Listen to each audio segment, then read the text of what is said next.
Здравейте! Аз съм Жустин Томс от ABC Design и в поредицата ни маркетингови съвети за вашето онлайн присъствие ми се ще да поговорим за редизайна на сайтовете.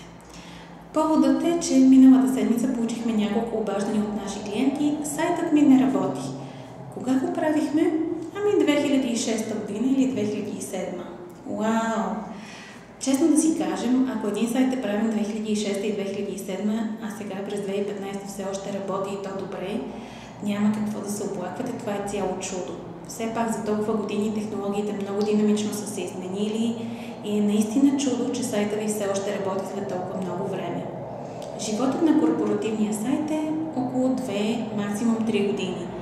За жалост, по-често, което срещаме в български интернет, са сайтове, които с десетилетия не са пипани и съответно, разбира се, те няма как да работят, защото всъщност, за да работи един сайт, той трябва да бъде жив, да има прясно съдържание, да има интересен, актуален дизайн и въобще да привлича своите потребители.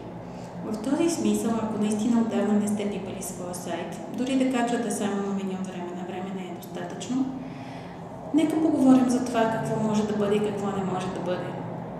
Още повече, съвсем наскоро Google пуска новите си изисквания, с които всички сайтове ще трябва да бъдат и респонсив. За да сте в крак с времето, да не изпаднете от Google, да не изпаднете от бизнеса, да не изпаднете от интернет въобще, обадете ни се още сега www.abcbg.com